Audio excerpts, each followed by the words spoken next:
أعوذ بالله من الشيطان الرجيم. بسم الله الرحمن الرحيم. الحمد لله رب العالمين بارئ الخلائق أجمعين، ثم السلام والصلاة على سيدنا ونبينا أبي القاسم المصطفى محمد وعلى أهل بيته الطيبين الطاهرين الذين أذهب الله عنهم الرجس وطهرهم تطهيرا، ولا سيما بقية الله في الأرضين وحجته في العالمين، روحي وأرواح العالمين لتراب مقدمه فداء، واللعن الدائم على أعدائهم وغاصبي حقوقهم وجاحدي مناقبهم ومنكري فضائلهم من الآن إلى أبد الآبدين. أعوذ بالله من الشيطان الرجيم. بسم الله الرحمن الرحيم. أم لهم شركاء شرعوا لهم من الدين ما لم يأذن به الله، ولولا كلمة الفصل لقضي بينهم وإن الظالمين لهم عذاب أليم. صدق الله العلي العظيم. اللهم صل على محمد وآل محمد. اللهم العن أول ظالم ظلم حق محمد وآل محمد وآخر تابع له على ذلك. اللهم العن العصابة التي جاهدت الحسين وشايعت وبايعت وتابعت على قتله. اللهم العنهم جميعا. السلام عليك يا أبا عبد الله وعلى الأرواح التي حلت بفنائك. عليك مني سلام الله أبدا ما بقيت وبقي الليل والنهار، ولا جعله الله آخر العهد مني لزيارتكم. السلام على الحسين وعلى علي بن الحسين وعلى أولاد الحسين وعلى أصحاب الحسين. اللهم صل على محمد وآل محمد. اللهم كن لوليك الحجة بن الحسن صلواتك عليه وعلى آبائه في هذه الساعة وفي كل ساعة وليا وحافظا وقائدا وناصرا ودليلا وعينا، حتى تسكنه أرضك طوعا وتمتعه فيها طويلا. اللهم صل على محمد وآل محمد وعجل فرجهم الشريف. میرے معزز ناظرین المؤمنین، امیر المؤمنین علیہ الصلاۃ والسلام کے محبین، امام عصر عجل اللہ تعالی فرجہ الشریف کے منتظرین، آپ کی خدمت میں سلام پیش کرتا ہوں۔ السلام علیکم ایھا المؤمنون ورحمۃ اللہ تعالی وبرکاتہ۔ پروردگار عالم خداوند متعال قیامت تک ہمیں شیعیان اہل بیت طاہرین علیہم الصلاۃ والسلام کے دائرے میں اور ان کے زمرے میں محفوظ رکھے، اور ہمارے آل اولاد کو محبت امیر المؤمنین علیہ السلام اور ایمان بدوازدہ معصومین، بدوازدہ امام علیہم الصلاۃ والسلام اور چودہ معصومین کی محبت اور ان سے عقیدت اور ان کے فضائل کا اعتراف اور ان کے دشمنوں سے دشمنی عطا فرمائے۔ اور خداوند متعال ہم آپ سب کو اہل بیت طاہرین علیہم الصلاۃ والسلام کی اتباع کرنے اور ان کی خدمت کرنے اور ان کے نام کا دفاع کرنے اور ان کے فضائل کو عالم میں پھیلانے اور ان کے دشمنوں کو اور ان کے ظالمین کو بے آبرو کرنے اور ان کو سیاہ رو کرنے کی توفیق عنایت فرمائے۔ اللہم صل علی محمد وآل محمد وعجل فرجہم الشریف۔ میرے معزز ناظرین، تقلید کے بحث کے سلسلے میں ہم نے آپ کی خدمت میں تقلید کا جو پہلا اصلی دلیل مجتہدین کے جماعت کے پاس ہے وہ آپ کی خدمت میں بیان کیا اور اس کا رد بھی واضح کر دیا۔ میرے معزز ناظرین، ہم نے جس طریقے سے ان کا اصلی دلیل ہے اور وہ ہے سیرہ عقلاء، یہ ہم نے اس کو نہایت تفصیل کے ساتھ اور ایمانداری کے ساتھ جس طرح وہ بیان کرتے ہیں اس سے بہتر بیان کیا، اور اس کا رد بھی آپ کے سامنے پیش کر دیا۔ یہ دلیل عقلی جو یہ کہتے ہیں اور سیرہ عقلاء جو کہتے ہیں، نہ صرف اس سے تقلید ثابت نہیں ہوتی بلکہ اس سے تقلید کا بطلان بھی ثابت ہو جاتا ہے۔ یہ اس موضوع پر ہم اچھی طرح بات کر چکے ہیں، اور جتنا آپ کی خدمت میں ہم نے دلائل پیش کی ہیں ان میں کفایت ہے، اور اس سے مزید تفصیل دینا شاید گرچہ ہم کر سکتے ہیں کہ مزید دلائل پیش کریں آپ کی خدمت میں اس دلیل کے ابطال کے لیے، لیکن اس کی میں ضرورت نہیں سمجھتا۔ یعنی جو بھی شخص ایمانداری کے ساتھ اور عقل کے ساتھ اور بات کو سنتے ہوئے انصاف کے ساتھ ہماری بات کو سنے، اس کو پتہ چل جائے گا کہ تقلید کا اگر کوئی دوسرا دلیل ہو تو الگ بات ہے، لیکن ان کا جو پہلا دلیل ہے، اصلی دلیل ہے سیرہ عقلاء، اس سے نہ صرف تقلید ثابت نہیں ہوتا بلکہ اس سے تقلید کا بطلان، تقلید کا قبح، کہ تقلید ایک بری، جس طرح تقلید یہ کہتے ہیں ایک بری بات ہے، عقل کے خلاف ہے، عقلاء کے خلاف ہے، وہ مطلب ثابت ہو جاتا ہے۔ اگر کسی کو سمجھ نہیں آیا ہو تو وہ برائے مہربانی پچھلے جو 7 اس سلسلے میں دروس ہیں، ہر درس شاید 1 گھنٹے سے زیادہ ہے، اس کو دقت کے ساتھ غور کے ساتھ سنیں تو یہ مسئلہ اس کے لیے واضح ہو جائے گا۔ اور اسی طرح علماء کرام اور مجتہدین کے جان نثار جو مولوی حضرات ہیں ہندو پاکستان میں اردو زبان طبقے میں، ان کے پاس اگر شکوک ہیں، شبہات ہیں، ردود ہیں تو وہ مرد بنیں۔ ہم ان کے دشمن نہیں ہیں، ہم ان کو اپنا بھائی سمجھتے ہیں، اپنے آپ کو ان کا بھائی سمجھتے ہیں۔ ہمیں اگر دشمنی ہے اور دشمنی ہونی چاہیے، اہل بیت طاہرین علیہم السلام کے دشمنوں سے، نواسب سے دشمنی ہونی چاہیے۔ ہمیں اہل بیت علیہم السلام کے چاہنے والوں کو، کوئی ہندو بھی اہل بیت علیہم السلام سے محبت رکھتا ہو تو اس کا بھی ہمیں پہ حق بنتا ہے۔ کوئی کرسچن بھی اہل بیت طاہرین علیہم السلام سے محبت رکھتا ہو، امام حسین علیہ السلام سے محبت رکھتا ہو، امام حسین علیہ السلام کی مصیبت میں آنسو بہائے، چاہے کرسچن بھی ہو، مشرک بھی ہو، بت پرست ہو، محبت اہل بیت علیہم السلام کی وجہ سے، کیونکہ ہم شیعہ ہیں، ہم اہل بیت علیہم السلام کے ماننے والے ہیں، اس محبت کی وجہ سے اس کا ہم پہ کچھ حق بنتا ہے۔ چاہیے کہ ہم خود آپس میں شیعہ ہیں، 12 اماموں کے ماننے والے ہیں، 14 معصومین علیہم السلام کے فضائل کا اقرار کرنے والے ہیں، ایک مسئلہ پر تقلید پر ہمارا اختلاف ہے تو اس کا مطلب یہ نہیں کہ ہم آپس میں بات نہیں کر سکتے، گفتگو نہیں کر سکتے۔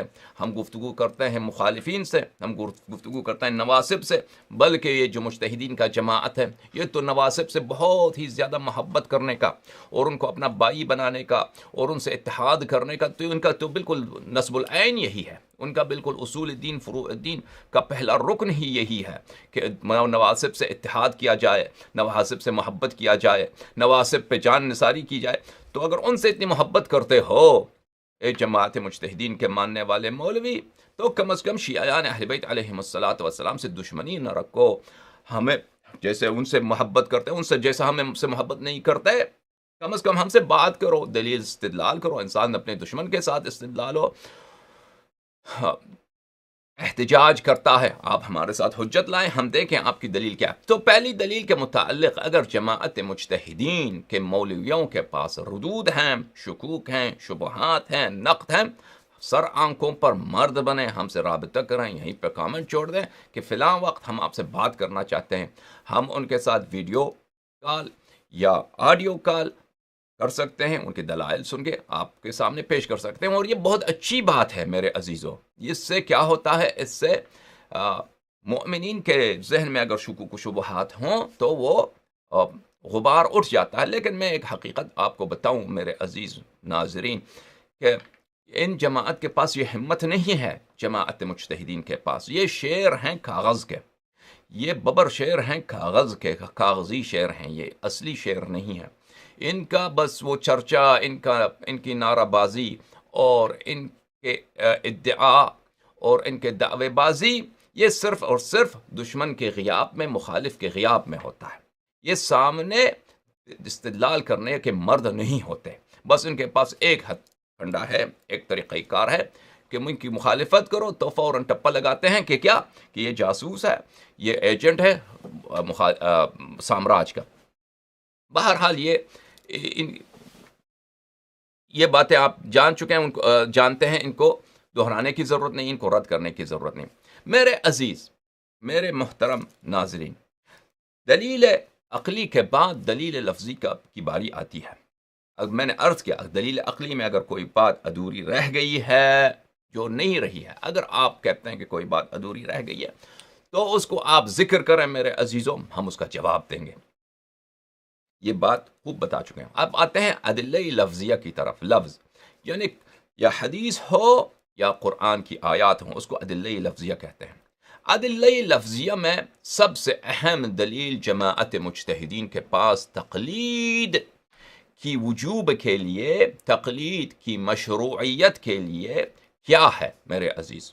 ان کے پاس میں ان کی دلائل پڑھ چکا ہوں، تحقیق کر چکا ہوں اس مسئلے پر. ان سے مقرر مجتہدین جماعت سے مناظرات کر چکا ہوں، ان کا منہ میں مقرر کھالا کر چکا ہوں. الحمدللہ رب العالمین. اس بدعت کو الحمدللہ عربی زبان جاننے والے اور فارسی زبان جاننے والوں کے لیے میں مقرر اس کو واضح کر چکا ہوں. وہ جانتے ہیں جنہوں نے ہماری تقاریر سنی ہے.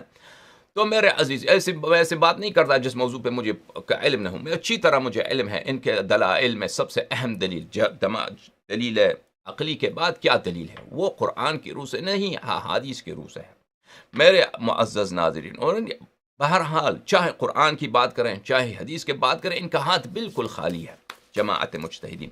لیکن یہ کچھ کوشش کرتے ہیں کہ ثابت کریں، تو ان کے پاس دلیل نہیں ہے. وہ جس چیز کو وہ دلیل مانتے ہیں ان میں سے سب سے اہم بات کیا ہے؟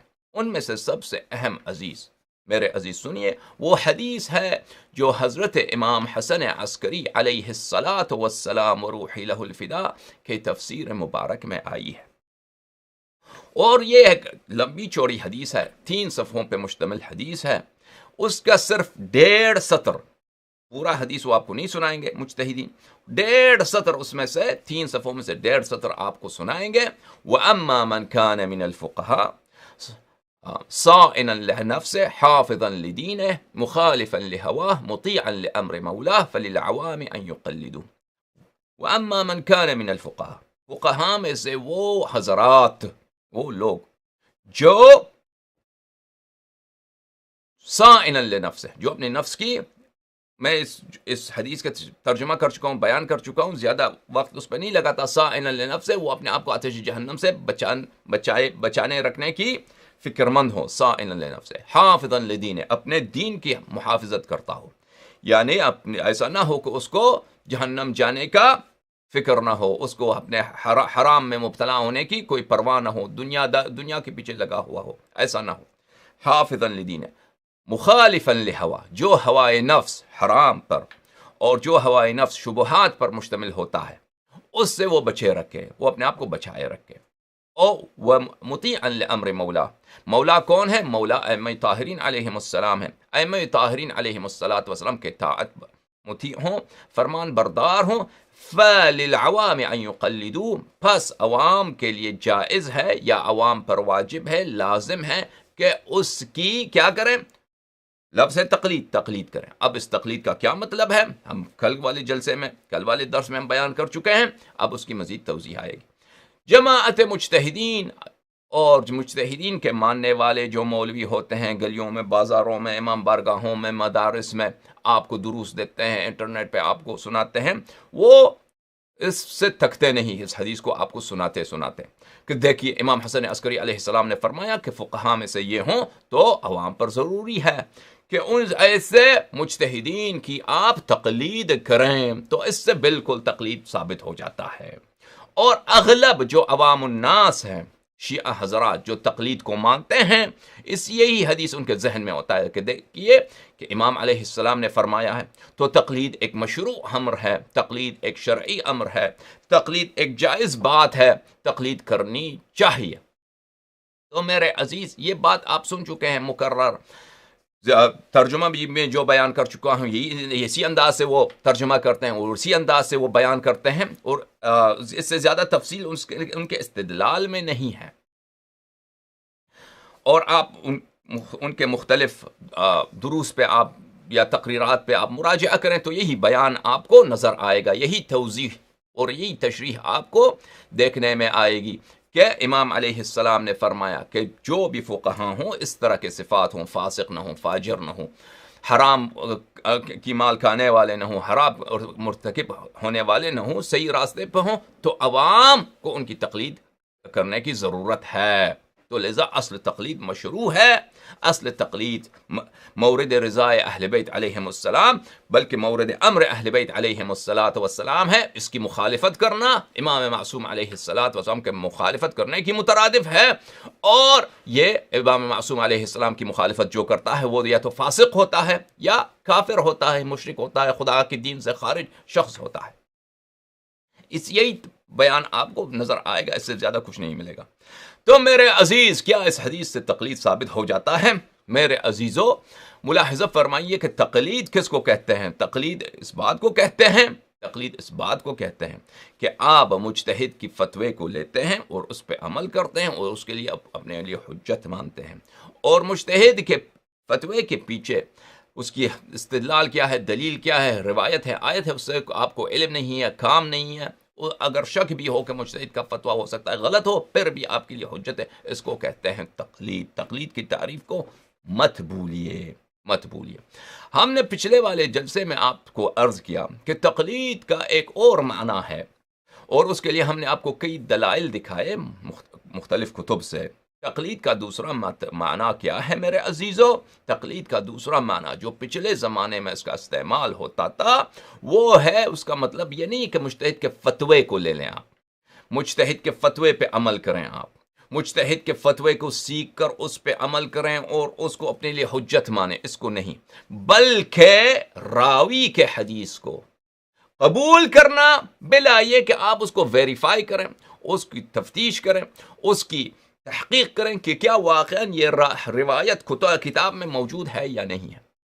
سمجھ میں آ رہی نا؟ ایک ایسا شخص ہے جو آپ کو وہ عالم دین ہے، مثلا آپ صدوق کے زمانے میں تھے، صدوق با تقوی، صدوق صاحب علم، صدوق مخالف ہوا، صدوق مطیع لامر مولا، جناب صدوق رحمہ اللہ، عقائد صحیح، نماز شب پڑھنے والا، نماز تہجد پڑھنے والا.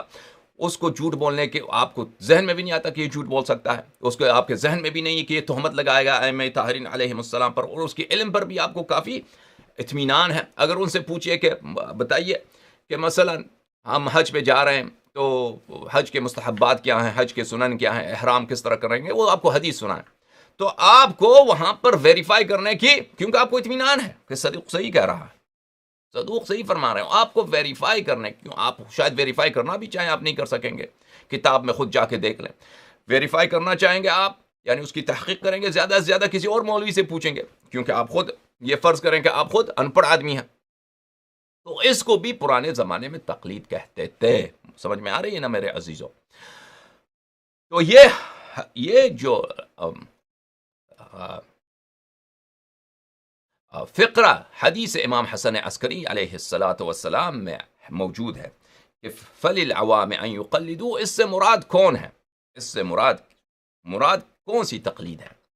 فَلِلْعَوَامِ أَن يُقَلِّدُوا، کیا اس سے مراد یہ ہے کہ آپ مجتہد کی کلام کو، مجتہد کی رائے کو، مجتہد کے فتوے کو اپنے لیے حجت مانیں؟ یہ مطلب یہ ہے، یا اس کا مطلب یہ ہے کہ راوی کے حدیث کو اپنے لیے حجت مان لیں، اور آپ کو ضرورت نہیں ہے کہ اگر کوئی ایسا شخص ہو کہ آپ کو حدیث سنائے تو آپ کو ضرورت نہیں ہے کہ پھر اس حدیث کو آپ خود کتاب میں جا کے پڑھیں. مطلب اس حدیث سے مقصود کیا ہے؟ اس حدیث کا مطلب کیا ہے؟ اگر اس سے جو پہلا ہم نے یعنی مجتہد کے فتوے کو قبول کرنا، اس سے وہ مطلب لیا اس تقلید سے، تو تقلید ثابت ہو جائے گا، بشرط یہ کہ حدیث صحیح ہو. اگر ہم نے اس سے مطلب یہ لیا کہ اس سے مراد مجتہد کا فتویٰ نہیں ہے، بر روایت کو قبول کرنا ہے، تو پھر یہ حدیث بالکل تقلید، جس تقلید کی ہم بات کر رہے ہیں، یعنی مجتہد کے فتوے کو قبول کرنا، اس سے اجنبی ہے، بلکہ یہ حجیت حدیث پہ دلالت کرتی ہے. اس دلالت یہ ہے کہ اشیاء عوام کا کام یہ ہے کہ علماء سے حدیث قبول کریں، علماء سے، جس علماء کے یہ صفات ہوں جو حدیث شریف میں آئی ہیں کہ صاحب تقوی ہوں، مطیع لامر مولا ہوں، مخالف ہوا ہوں، ان کی حدیث آپ قبول کریں، ان کی حدیث پہ عمل کریں. نہ صرف اس سے تقلید، مصطلح تقلید ثابت نہیں ہوتی، بلکہ اس سے مصطلح تقلید کا بطلان ثابت ہوتا ہے. سمجھ میں آئی بات؟ تو کون سی تقلید مراد ہے؟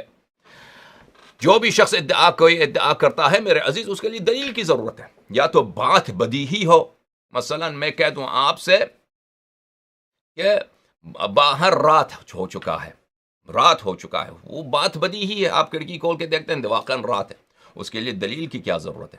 لیکن اگر ایک بات بدی ہی نہیں ہے بذات خود ہم کہتے ہیں کہ رسول اللہ صلی اللہ علیہ وآلہ وسلم نے فلاں فلاں فلاں فرمایا ہے، فلاں جملہ فلاں خطبہ فلاں غزوے کے متعلق فرمایا، یہ بدی ہی تو نہیں ہے کیا سب لوگ اس کو بداحت کے طور پہ مان؟ اس کے لیے دلیل کی ضرورت ہوتی ہے کہ کیا رسول اللہ صلی اللہ علیہ وآلہ وسلم نے واقعا یہ فرمایا ہے یا یہ نہیں فرمایا ہے؟ سمجھ میں آ رہی نا؟ تو یہ بات بھی کہ اس جملے میں جو لفظ تقلید ہے اس سے مراد کیا ہے، اس کے لیے ضروری ہے میرے عزیزوں کہ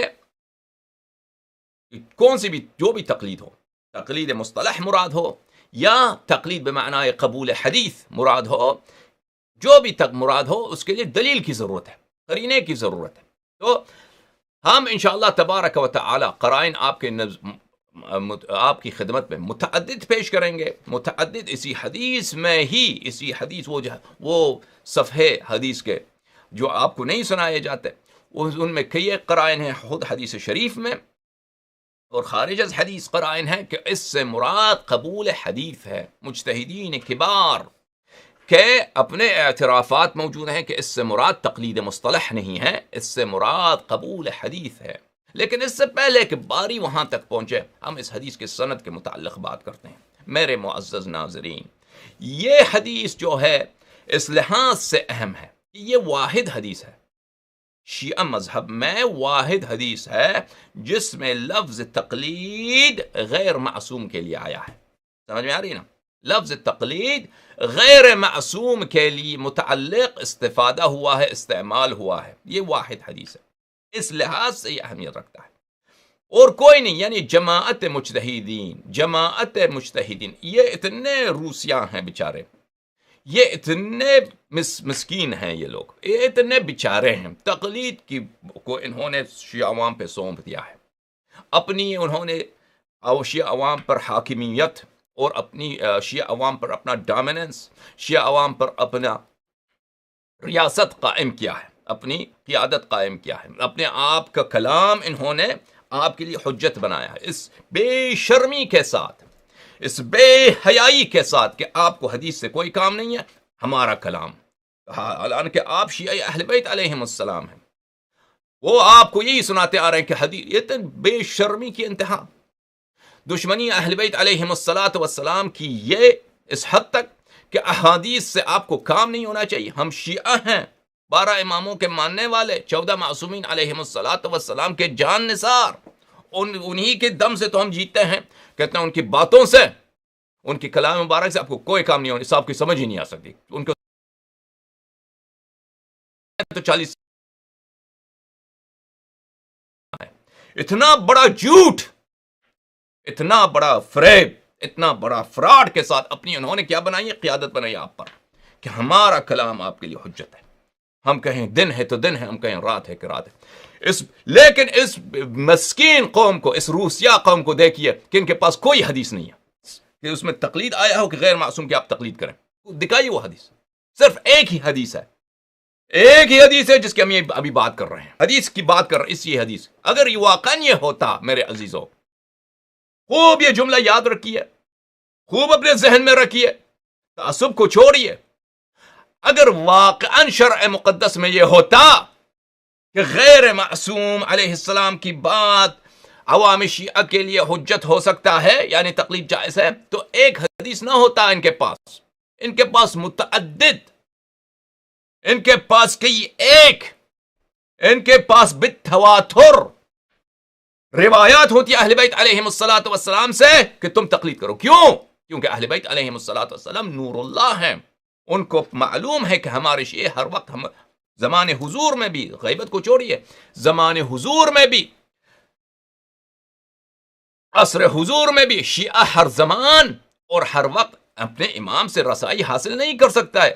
شیعہ ایک احواز میں ہوتا ہے، شیعہ ایک نیشابور میں ہوتا ہے، شیعہ ایک طوس میں ہوتا ہے، شیعہ کوئی مرو میں ہوتا ہے، شیعہ کوئی شام میں ہوتا ہے، شیعہ کوئی مصر میں ہوتا ہے، شیعہ کوئی یمن میں ہوتا ہے، شیعہ کوئی بحرین میں ہوتا ہے، شیعہ کوئی کوفہ میں ہوتا ہے، شیعہ کوئی قم میں ہوتا ہے، شیعہ کوئی بغداد میں ہوتا ہے، شیعہ کوئی شرق میں ہوتا ہے، کوئی غرب میں ہوتا ہے، امام معصوم علیہ السلام سے ہر جگہ نہیں پہنچ سکتا کہ اپنا مسئلہ پوچھ لے، تو وہ کیا کرے؟ یہ زمان حضور میں مبتلا بہتا جائے یہ کہ ائمہ طاہرین علیہ السلام کو علم ہے، انہوں نے مکرر اخبار دی ہے، انہوں نے مکرر اطلاع دی ہے، انہوں نے مکرر خبردار کیا ہے اپنے شیعوں کو سلام اللہ علیہم کہ ہمارا جو امیر المؤمنین علیہ السلام کا 11واں فرزند ہے، 12ویں امام ہیں، 14ویں معصوم ہیں سلام اللہ علیہ، ان کے 2 غیبت ہوں گے، طویل غیبت ہوگا، اور یہ احادیث متواتر ہیں۔ امام الزمانہ عجل اللہ تعالی فرجہ الشریف روح لہ الفدا سلام اللہ علیہ کے غیبت کے خبر اور ان کی اطلاع دہی ان کی ولادت سے پہلے، ان کی اس دنیا میں ولادت اور تشریف آوری سے پہلے، رسول اللہ صلی اللہ علیہ وآلہ وسلم کے اثر سے، امیر المؤمنین علیہ السلام کے لسان اقدس سے، اس زمانے سے ائمہ طاہرین علیہ السلام کے بالتواتر احادیث مکررہ موجود ہیں۔ امام عصر علیہ السلام کے ولادت سے پہلے غیبت کے متعلق کئی کتابیں لکھی گئی تھی کیونکہ غیبت ہوگی۔ اچھا، جب یہ خبردار کہ اور یہ غیبت بہت طویل ہوگی، بہت ہی زیادہ طویل عرصہ ہوگا، ان کو پتہ ہے ائمہ طاہرین علیہ السلام کو، اور یہ کہ امام غائب ہو جائے تو ان کو پتہ ہے کہ شیعوں کی رسائی نہیں ہوگی، اور اگر اس طویل زمانے میں شیعوں کا یہ کام ہے کہ شیعوں کے لیے غیر معصوم کا کلام یعنی فتویٰ، مفتی کا فتویٰ، مجتہد کی رائے، مجتہد کا قول، مجتہد کا کلمہ کا اس کا کلام عوام کے لیے حجت ہے، تو کیوں آپ لوگوں کے پاس صرف ایک ہی حدیث تقلید پر، آپ کے پاس صرف ایک باق، آپ کہیں گے کہ جی ہمارے پاس اور بھی احادیث امام علیہ السلام نے کسی سے کہا فتویٰ دے دو، فتویٰ دے دو، لیکن وہ اس میں لفظ تقلید نہیں ہے۔ ہم آپ سے مانگ رہے ہیں کہ شیعہ عوام سے تخاطب ہو، وہ ہم بتائیں گے فتویٰ، وہ حدیث میں موجود ہے کہ فتویٰ دے دو، اس سے مراد فتویٰ مصطلح نہیں ہے، اس سے مراد یہ ہے لفظی معنی ہے فتویٰ کا کہ بیان کرو، یعنی ہمارے احادیث بیان کرو، اس سے مراد یہ ہے۔ ہمارا آپ سے ادعا یہ ہے کہ شیعہ عوام کے لیے کیوں آپ کے پاس کوئی حدیث نہیں ہے تقلید کے متعلق کہ تقلید کرو، صرف ایک ہی حدیث ہے، سمجھ میں آ رہی نا، صرف ایک ہی حدیث ہے، اور اس یہ حدیث بھی اغلب مجتہدین کے نزدیک یہ ضعیف ہے۔ کیوں آپ کے پاس بالتواتر حدیث نہیں ہے؟ اگر ایسا چیز ہے کہ ائمہ طاہرین علیہ السلام کے زمانے میں رائج کیا ہے تقلید، آپ کا یہی ادعا ہے کہ ائمہ علیہ السلام بے حیائی، جھوٹ، فریب، فراڈ کا کہ انتہا کر دیا آپ لوگوں نے، ائمہ اطہار علیہ السلام پہ تہمت، یہ آپ کی نہایت ہی جہالت ہے مجتہدین حضرات کہ ائمہ اطہار علیہ السلام کے زمانے میں تقلید ہوا کرتی۔ دلیل دکھاؤ اپنا، کہاں ہے وہ دلیل؟ دکھائیے وہ کہ ائمہ اطہار علیہ السلام کس کی مرجعیت تھی؟ کیوں جھوٹ بولتے ہو؟ کیوں خدا سے کا خوف نہیں کرتے؟ شیخ طوسی خود اپنے کتاب مبسوط میں کہتا ہے کہ ہمارے پاس اجتہاد ہی نہیں، سب شیعہ عوام نصوص پہ کر رہے ہیں، وہ میں نے آپ کو دکھایا، اتنے مجتہدین کے اقوال دکھائے، اور کتنے مجتہدین کے اقوال میں نہیں دکھایا اختصار کی وجہ سے۔ جو لوگ دیکھنا چاہتے ہیں اس کو ہمارے فارسی اور عربی تقاریر میں دیکھیں، کتنے ہی مجتہدین، اور اس میں عربی اور فارسی تقاریر میں بھی ہم نے اختصار کا سے کام لیا، وَإِلَّا ان کے اپنے جماعت کبار مجتہدین کے اعترافات کے ائمہ طاہرین علیہ السلام کے زمانے میں نہ اجتہاد تھا نہ تقلید تھی، بے نہایت ہے ان کے اپنے اعترافات۔ تو میرے عزیز ان کے پاس اور کوئی دلیل، بات خوب یہ ذہن میں رکھی کہ ان کے پاس ایک ہی حدیث ہے جس میں لفظ تقلید بالنسبہ الی غیر معصوم آیا ہے، اور وہ یہی ہے، اور وہ کیا ہے؟ یہی ہے حدیث ہے، یہی حدیث ہے فَلِلْعَوَامِ أَن يُقَلِّدُوا۔ اس سے پہلے کہ ہم اس کی دلالت پہ بات کریں، اس حدیث کی اہمیت سمجھ لیں کہ ان کے پاس یہ صرف ایک ہی حدیث ہے اور کوئی نہیں۔ حالانکہ اگر واقعاً یہ حقیقت ہوتی تقلید تو اس کے لیے ایک حدیث، وہ بھی ضعیف ان کی جماعت کے نزدیک، نہ ہوتی، اس کے لیے متواتر، کیونکہ ایک چیز جو محل ابتلا ہے، ایک چیز جس سے، اور معصوم علیہ السلام کے زمانے میں محل ابتلا، اور غیبت کی طویل صدیوں سے چلتا آ رہا ہے اس زمانے میں محل ابتلا، اور ان کو معلوم ہے کہ محل ابتلا ہوگی، تو یعنی ائمہ اطہار علیہ السلام کو معلوم ہے کہ محل ابتلا ہوگی، تو اس کے متعلق ان کے پاس متواتر حدیث ہونی چاہیے، حدیث کوئی نہیں ہے۔ بالعکس جو ہمارا مشرب ہے، جو ثقلین کے اتباع کا مشرب ہے، سبحان اللہ سبحان اللہ، ائمہ طاہرین علیہ السلام کے اتباع کا مشرب ہے، یعنی صرف 14 معصومین، صرف 12 امام، ان کے علاوہ کوئی امام نہیں، کسی کا قول حجت نہیں. صرف اور صرف 12 ائمہ طاہرین علیہم السلام حجج اللہ. اس کے علاوہ ہمارے لیے امام نہ بناؤ کہ فلاں مجتہد اس کا قول حجت ہے. لعنت ہو اس کے کہنے والے کہ غیر معصوم کا کلام حجت ہے. کسی غیر معصوم کا کلام حجت نہیں. خدا نے پروردگار عالم نے ہمارے صرف 14 معصومین علیہم السلام کو حجت بنایا. وہ ہمارے آقا ہیں, وہ ہمارے سرور ہیں. اس بات کے لیے کہ ہمارے احادیث یاد رکھو, ہمارے احادیث سنو, ہمارے احادیث پہ عمل کرو, ہمارے احادیث اپنے بچوں کو پڑھاؤ, ہمارے احادیث کے کتب کو لکھو, ہمارے احادیث کے کتب کو محفوظ رکھو. اس کے متعلق احادیث کو جو پڑھنے والے ہیں اس کی قدر کرو, ان کی عزت کرو. وہ ہمارے خلفاء ہیں, ہمارے جانشین ہیں. اس مشرب کے متعلق احادیث بے شمار بالتواتر. ذہن کھولیے, اپنے کان کھولیے. مولویوں سے کہہ رہا ہوں, مولوی حضرات تعصب کو چھوڑیے. آپ, مجھے پتا ہے اے مولوی حضرات, آپ مجتہدین کا دفاع کرتے ہیں. آپ خود مجتہدین کے دروں پہ جب جاتے ہیں تو کتے کی طرح آپ کی ذلت ہوتی ہے. مجھے پتا ہے, میں نے آپ لوگوں کو خوب جانتا ہوں کہ آپ کی کوئی عزت نہیں ہے. جن مجتہدین کے لیے آپ اپنا دین قربان کر رہے ہیں, اپنا ایمان قربان کر رہے ہیں, اپنی آخرت قربان کر رہے ہیں, ان کے بیٹے, ان کے داماد آپ سے کتے جیسے معاملہ کرتی ہیں, برتاؤ کرتے ہیں.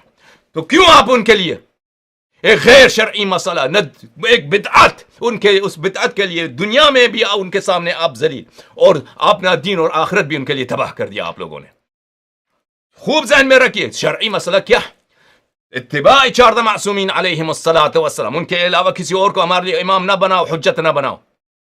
عزیزو, ان جماعت کے پاس کیا ہے؟ صرف ایک ہی حدیث ہے, ایک ہی حدیث ایک ہی حدیث ہے جس میں لفظ تقلید بالنسبہ الی غیر معصومین علیہم السلام آیا ہے. اور یہ حدیث اس کی دلالت سے بات کرنے سے پہلے اس کی سند پہ بات کرتے ہیں. تو یہ خود کہتے ہیں, اغلب یہ کہتے ہیں کہ یہ حدیث کیا ہے؟ یہ ضعیف ہے. ملاحظہ فرمائیں, یہ کتاب ہے التنقیح فی شرح العروۃ الوثقی, تالیف ابی القاسم الخوئی. خوئی آپ کو جانتے, سنا ہوگا, ابو القاسم خوئی, مرحوم آغا خوئی رحمۃ اللہ علیہ, جو مرجع اعلیٰ ہے نجف اشرف میں. یہ سیستانی, وحید خراسانی, سید صادق روحانی, ان سب کے یہ استاد تھے. یہ بہت بڑے معروف و مشہور مجتہد تھے. یہ کوئی 25-26 سال پہلے ان کا نجف اشرف میں سنہ 92-93 میں ان کا انتقال ہوا ہے. یہ کتاب ہے التنقیح فی شرح العروۃ الوثقی, جزء التقلید. یہاں پر سن 1430 میں یہ کتاب چھپی ہے. ان کے اپنے خوئی فاؤنڈیشن نے اس کو چھاپا ہے. یہاں پہ ملاحظہ فرمائی صفحہ 302, وكذلك الحال في التوقيع الشريف فإن بلي ملاحظ, ایک منٹ میرے عزیزو,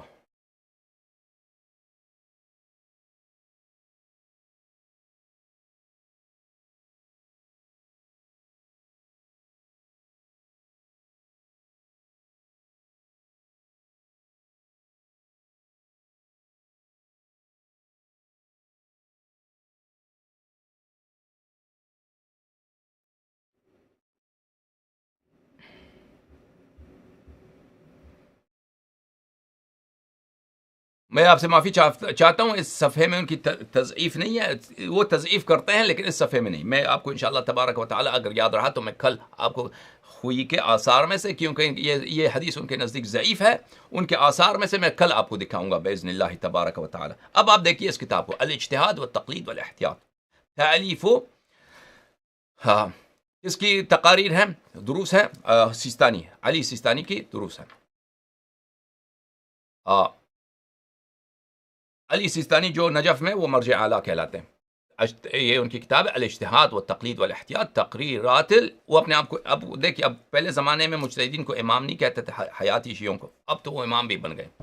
امام سیستانی, امام خامنئی, ان کے اتنے امام بن گئے ہیں. وہ پہلے تو اتنا کم از کم کہتے تھے کہ بات ان کی حجت ہے, یہ امامت کا ادعا تھا, لیکن لفظ امام ان کے لیے استعمال نہیں کرتے تھے شرم و حیا کی وجہ سے. اب بھی کچھ مجتہدین ہیں کہ ان کے چاہنے والے مثلا ان کو چاہتے ہیں کہ ان کو امام کہتے ہیں, لیکن وہ منع کرتے ہیں. مثلا مرزا جواد تبریزی رحمۃ اللہ علیہ تھے, جو قم میں بہت بڑے مجتہد تھے, ان کی درس خارج میں بہت لوگ جاتے تھے. وہ ان کو کچھ لوگوں نے کہنا چاہا کہ ان کو امام تبریزی کہہ دیں, تو انہوں نے منع کیا کہ مجھے امام مت کہہ دو. امام ائمہ طاہرین, شیعوں کے نزدیک ائمہ طاہرین علیہم الصلاۃ والسلام کے نزدیک کے لیے اس کا استعمال ہوتا ہے. اب تو یہ حیا انہوں نے چھوڑ دی, اب تو لفظ امام بھی سب مولویوں کے لیے یہ استفادہ کرتے ہیں. دیکھیے یہ یہاں پہ تقریرات الامام, امام, ان کا امام ہے سیستانی. الاجتہاد و تقلید والاحتیاط. یہاں پہ ملاحظہ فرمائیے یہ کتاب سنہ 1437 میں چھپی ہے. اس کتاب میں صفحہ نمبر 247 میں ہے من كان من الفقهاء صائنا لنفسه فللعوام ان يقلدوه والروايتان الاخيرتان وان كانتا ضعيفتين. کہہ رہے ہیں کہ یہ روایت اور روایت اما الحوادث الواقعہ اما الحوادث الواقعہ فرجعوا فيها الى روات حديثنا، اس کو چھوڑیے، ابھی اس پہ بات نہیں چل رہی، اس بات حدیث پہ بات چل رہی ہے. کس پر؟ فللعوام ان يقلدوه. کہہ رہے ہیں یہ روایت ضعیف ہے، یہ روایت ضعیف ہے، اور یہ ضعیف جو روایت یعنی ریلائبل نہیں ہے، قابل اعتماد نہیں ہے. پتہ ہی نہیں کہ امام علیہ السلام نے یہ کہا یا نہیں کہا. اگر امام علیہ السلام نے کہا بھی ہو تو اس کی کوئی حجیت نہیں ہے. اب میں ایک جملہ کہہ دوں آپ کے خدمت میں نے پتہ نہیں آپ کو توضیح دی ہے یا نہیں دیا، کہ حدیث صحیح ان کے نزدیک، مجتہدین کے نزدیک، اس کا مطلب یہ نہیں کہ امام علیہ السلام نے یہ جملہ حقیقتاً کہہ دیا ہے. حدیث صحیح کے نزدیک بھی یہ ان کا عقیدہ یہی ہے. بالکل صحیح، ضعیف، حسن، یہ جو احادیث کی اقسام ہے یہ کہاں سے لے کے آئے؟ یہ مخالفین سے، بخاری، مسلم، ذہبی وغیرہ سے لے کے آئے. ان کے نزدیک دیکھیں وہ کہتے ہیں یہ حدیث صحیح ہے یا حدیث حسن ہے، تو اس کا مطلب یہ نہیں ہے کہ ہمیں علم ہے کہ رسول اللہ صلی اللہ علیہ وسلم نے یہ فرمایا ہے. مخالفین کے نزدیک وہ کہتے ہیں حدیث صحیح ہے، بخاری مثلا، مسلم، وہ کہتے ہیں یہ حدیث صحیح، اس کا مطلب یہ ہے کہ اس حدیث کے جو روات ہیں یہ ثقہ ہیں اور اس کی سند میں کوئی انقطاع نہیں ہے. یعنی سند اس سلسلہ رجال میں نے ایک دوسرے سے ملے ہیں، واقعا ایک دوسرے سے سنے ہیں، لیکن ہمیں علم نہیں ہے کہ واقعا رسول اللہ صلی اللہ علیہ وسلم نے یہ بات کہی ہے یا نہیں کہی ہے. کیونکہ وہ ہو سکتا ہے کہ مثلا جو شخص ثقہ ہے وہ بھول جائے، ثقہ بھی جھوٹ بھی بول سکتا ہے، کہ اس کو مرضی ہوگی جھوٹ بھی بول سکتا ہے، تو ہمیں علم نہیں ہے.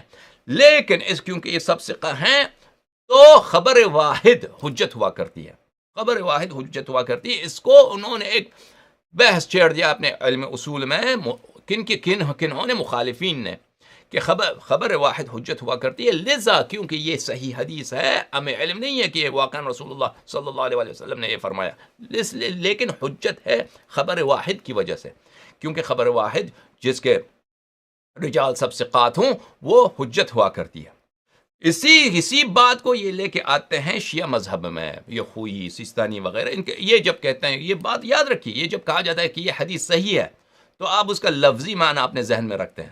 سمجھ میں آئے؟ حدیث صحیح ہے یعنی واقعا امام صادق علیہ السلام نے یہ فرمایا ہے، واقعا رسول اللہ صلی اللہ علیہ وسلم نے فرمایا ہے. یہ ان کے نزدیک اس کا مطلب یہ نہیں ہوتا، اس کا مطلب یہ نہیں ہوتا، اس کا مطلب یہ حجت ہے. ہو سکتا ہے نہیں کہا ہو سکتا ہے نہیں کہا ہو رسول اللہ صلی اللہ علیہ وسلم نے، ہو سکتا ہے، لیکن یہ حجت ہے. ہو سکتا ہے جھوٹ ہو، لیکن یہ حجت ہے ہم پر، اس کی ویلیو ہے ہمارے نزدیک. سمجھ میں آ رہی بات آپ کی؟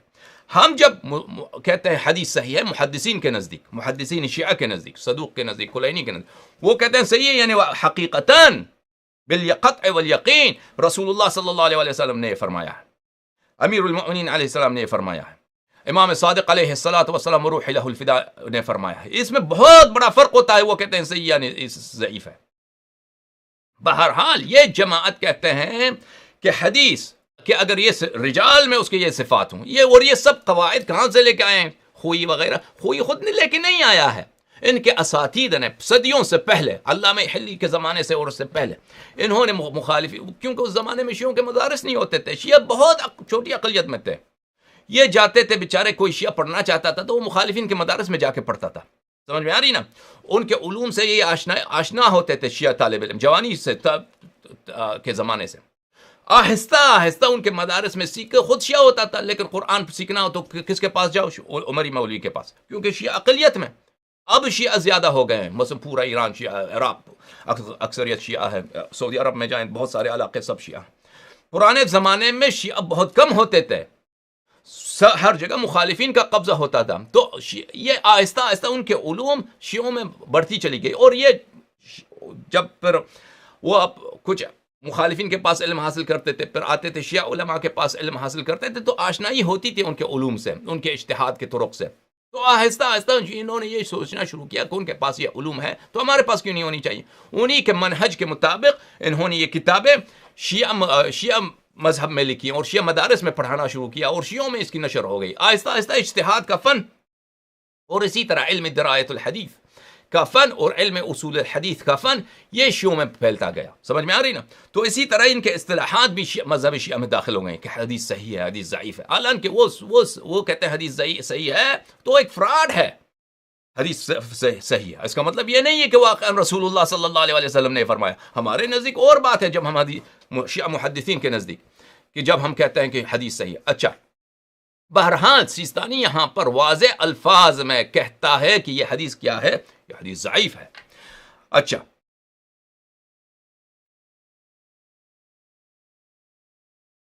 اب یہ حدیث ضعیف ہے اغلب مجتہدین کے نزدیک، یہ حدیث ضعیف ہے. لہذا میرے عزیز یہاں پہ ان لوگوں کا ایک فراڈ ہے. ان کے پاس ایک ہی حدیث ہے جس میں لفظ تقلید آیا ہے، غیر مجتہد کے نسبت ان سے غیر معصوم کی نسبت کے ان سے کی تقلید کرو. اور وہ حدیث ان کے نزدیک، اغلب ان کے نزدیک، نہ کہ سب مجتہدین کے، اغلب مجتہدین کے نزدیک یہ حدیث ضعیف ہے اور اس سے حجیت، اس کی حجیت نہیں ہے.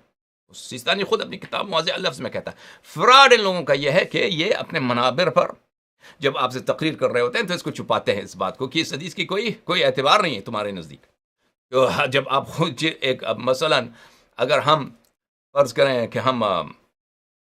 کریں ہم مخالفین سے مناظرہ کریں نا، تو ایک ایسی حدیث کے پہ استدلال کریں جس کی حدیث کی کوئی ویلیو نہیں ہے، وہ حدیث وہ معتبر نہیں ہے، تو وہ کیا کہیں گے یہ ضعیف حدیث ہے کہ نہیں. اسی طرح اگر ہم ان سے ہم سے مطالبہ کریں کہ بھئی تمہارے مذہب میں عصمت امام کے لیے کوئی ثبوت نہیں ہے، وہ ہم سے مطالبہ، ہم کہیں کہ ہمارے پاس ہے یہ حدیث دیکھو، اگر وہ حدیث ہمارے ہی نزدیک ضعیف ہو تو وہ کیا کہیں گے؟ سامنے والا مولوی کیا کہے گا؟ مخالفین وہ کہے گا کہ تمہیں شرم نہیں آتی. ہم کہتے ہیں تمہارے مذہب میں قابل اعتبار دلیل لا کے دکھاؤ. وہ غیر قابل اعتبار ثبوت ہی نہیں ہوتا، اس کی حجیت نہیں ہوتی. سمجھ میں آ رہی؟ تو آپ کے منابر پر، گلی کوچوں پر کہ جو لوگ آپ کے لیے تقلید ثابت کرتے ہیں، وہی مطلب آپ سے چھپاتے ہیں. انٹرنیٹ پہ جو لوگ تقلید ثابت کرنے کی کوشش کرتے ہیں، یہ بات آپ سے چھپاتے ہیں. میرے عزیز اصل حدیث، اب آتے ہیں دلالت کی طرف، دلالت حدیث کی طرف. دلالت حدیث کیا ہے میرے عزیزوں؟ ہم نے عرض کیا کہ اس لفظ میں تقلید آیا ہے، تو یہ لفظ تقلید جو ہے اس سے مراد کیا نہیں ہے؟ تقلید مصطلح نہیں ہے. اس سے مراد قبول حدیث ہے. قبول الحدیث من الراوی من دون التفتیش. راوی سے حدیث قبول کرو جس راوی کی یہ صفات ہوں جس میں یہ حدیث آیا ہے، اور آپ کو تفتیش کی ضرورت نہیں ہے. اس کی دلیل کیا ہے عزیز؟ اس کی دلیل سب سے پہلے اسی حدیث ہی میں ہے. ملاحظہ ہمارے ایک جملہ میں کہتا جاؤں کہ یہ حدیث شریف ہمارے نزدیک، اس حقیر کے نزدیک یہ حدیث معتبر ہے. وہ کہتے ہیں یہ ضعیف. اب اس کے اعتبار کی دلیل کیا ہے ابھی اس کو بیان کرنے کا وقت نہیں ہے. اچھا، سورہ مبارکہ بقرہ میں یہ آیات پڑھیے میرے عزیز ناظرین. اعوذ باللہ من الشیطان الرجیم. وَمِنْهُمْ أُمِّيُّونَ لَا يَعْلَمُونَ الْكِتَابَ إِلَّا أَمَانِيَّ وَإِنْهُمْ إِلَّا يَظُنُّونَ. اس قرآن شریف کی ان دو آیتوں میں، سورہ مبارکہ بقرہ میں 77-78 نمبر آیات ہیں. اس میں پروردگار عالم یہود و نصارہ کے متعلق بات کر رہا ہے. فرمایا پروردگار عالم نے وَمِنْهُمْ أُمِّيُّونَ، جماعت یہود و نصارہ سب عالم دین نہیں ہیں، ان میں سے بہت سارے کیا ہیں؟ ان پڑھ ہیں. ان پڑھ ہیں. وَمِنْهُمْ أُمِّيُّونَ، جماعت منہم، ان میں سے بعض لوگ، بلکہ اکثریت ان کی یہ ہے کہ امی ہیں. جماعت یہود و نصارہ ان میں سے تھوڑے بہت اس زمانے رسول صلی اللہ علیہ وسلم میں جو حجاز میں یہود و نصارہ تھے، مدینہ منورہ میں تھے، عربستان میں تھے، کیا تھے؟ یہود و نصارہ تھے. ان میں سے کچھ لوگ عالم دین تھے، پڑھنا آتا تھا. اغلب لوگ ان میں سے ان پڑھ تھے بیچارے. اچھا، امیون، وہ امی ہیں، ان پڑھ ہیں. لا يعلمون الكتاب الا امانی، وہ تورات و انجیل کو نہیں جانتے. تورات و انجیل کو پڑھ ہی نہیں سکتے بیچارے. کتاب کو، تورات و انجیل کو وہ نہیں پڑھ سکتے. لا الا امانی، مگر یہ ان کے پاس کچھ ظنون ہے، کچھ اوہام ہے، کچھ خیالات ہیں کہ تو ابھی جو مسلمان ہے قرآن نہیں پڑھ سکتا. صحیح ہے نا؟ اس کو نہیں پتا قرآن میں بالحقیقہ کیا لکھا ہے. کوئی ان پڑھ آدمی ہے، کبھی اس نے قرآن نہیں پڑھا، تفسیر نہیں پڑھا، لیکن اس کے پاس کچھ خیالات ہیں، کچھ تفکرات ہیں کہ یہ چیزیں قرآن میں موجود ہیں. سمجھ میں آنے؟ اسی طرح جو نہیں پڑھ سکتے، وہ جو یہود و نصارہ ہیں جو تورات انجیل نہیں پڑھ سکتے، وہ نہیں پڑھ سکتے. پتہ نہیں کہ تورات انجیل میں کیا ہے، لیکن ان کے پاس کچھ خیالات ہیں، کچھ ظنون ہیں، کچھ گمان ہے ان کے پاس کہ تورات میں ایسا ہوگا، انجیل میں یہ چیزیں لکھی، کیونکہ انہیں اپنے علماء کے خطبے انہوں نے سنے، علماء کے خطبے سنے ہیں کہ حضرت عیسیٰ علیہ السلام نے یہ فرمایا، تو ان کو کچھ خیالات ہیں، سمجھ میں آ رہی؟ وَإِنْهُمْ إِلَّا يَظُنُّونَ، اور یہ لوگ کیا ہے، ان کو علم نہیں ہے کہ واقعاً تورات میں کیا لکھا ہے، انجیل میں بیچارے کیا لکھا ہے، ان کو نہیں معلوم، یہ گمان رکھتے ہیں، بس گمان رکھتے ہیں کہ یہ لکھا ہوگا. اچھا، فَوَيْلٌ لِلَّذِينَ يَكْتُبُونَ الْكِتَابَ بِأَيْدِيهِمْ ثُمَّ يَقُولُونَ هَذَا مِنْ عِنْدِ اللَّهِ، بس آتش جہنم ہے ان علماء کے لیے، یہود و نصارہ کے ان علماء کے لیے، یکتبون الکتاب بأیدیہم ثم یقولون هذا من عند اللہ، کہ وہ، کیونکہ میں بتاؤں آپ کو، رسول اللہ صلی اللہ علیہ وسلم کے تشریف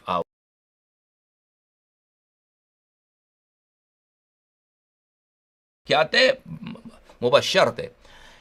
حضرت عیسیٰ علیہ السلام نے، حضرت یوسف علیہ السلام نے، حضرت موسیٰ علیہ السلام نے، انبیاء بنی اسرائیل علیہ السلام نے ہمارے نبی پاک صلی اللہ علیہ وآلہ وسلم کے صفات مبارکہ اپنے امم کو، اپنے لوگوں کو سنایا تھا، بتایا تھا، ان کی کتب میں موجود تھا، ان کی روایات موجود تھی کہ حضرت موسیٰ علیہ السلام نے فرمایا میرے بعد ایسے نبی آئیں گے، ان کے 12 جانشین ہوں گے، وہ 12 جانشینوں کو میں جان فدا ہوں، ان کو جب آ جائیں تو سب بنی اسرائیل ان پہ ایمان نے یہی فرمایا، حضرت یعقوب علیہ السلام نے یہی فرمایا، انبیاء علیہ السلام نے یہی فرمایا. جب حضرت عیسیٰ ابن مریم علیہ السلام کی باری آئی تو انہوں نے خوب لوگوں کو سنایا کہ یہ پیغمبر آخر الزماں ہیں، یہ ان کی میں بشارت دیتا ہوں. ایک بات یاد رکھیے، حضرت نبی کریم صلی اللہ علیہ وآلہ وسلم وصی نہیں تھے حضرت عیسیٰ ابن مریم علیہ السلام کے ان کی وصایت کی ہو. وصی ان کے اور تھے جو جن سے ملے تھے، ان کے زمانے میں تھے، ان کے شاگرد تھے، ان کو وصی بنایا تھا اپنا، سمجھ میں آ رہی نا؟